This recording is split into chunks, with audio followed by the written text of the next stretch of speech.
Hi, இன்றைக்கி ஒரு யூஸ்ஃபுல்லான வீடியோ தான் பார்க்க போகிறோம். வாங்க என்னென்னு பார்க்கலாம். ஒன்றும் இல்லை, இது வந்து இங்கே அரபு கண்ட்ரிலலாம் பார்த்திங்கன்னா வந்து அடுப்பு வந்து இங்கே இந்த மாதிரி தான் இருக்கும், கேஸ் ஸ்டவ்.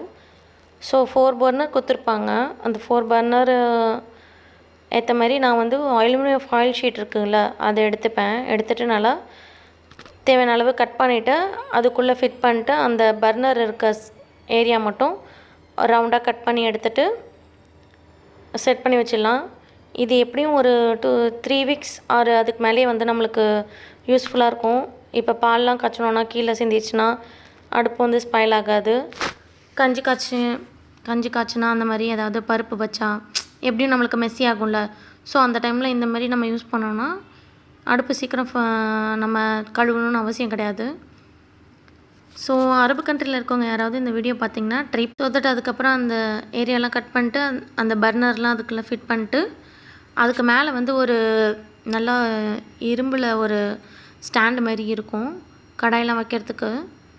ஸோ அதை மட்டும் நல்லா அப்புறம் வந்து அது மேலே ஒரு பிளேட் மாதிரி வைப்போம். இது எல்லாத்தையுமே நல்லா நம்ம வந்து நல்லா வாஷ் பண்ணிவிட்டு யூஸ் பண்ணிடணும். திருப்பி நம்ம ரிமூவ் பண்ணும்போது அதை மட்டும் வாஷ் பண்ணிட்டு இந்த ஃபாயில் ஷீட்டை தூக்கி போட்டுட்டு திருப்பி அடுப்பை க்ளீன் பண்ணிட்டு திருப்பி நம்ம இதேமாரி ரீயூஸ் பண்ணிக்கலாம் ஃபாயில் ஷீட் யூஸ் பண்ணி.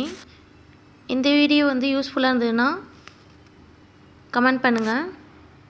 இதே மாதிரி யூஸ்ஃபுல்லான வீடியோவுக்கு என் சேனலில் ஃபாலோ பண்ணிக்கோங்க. நாளைக்கு ஒரு வீடியோவில் பார்க்கலாம். தேங்க்ஸ் ஃபார் வாட்சிங்.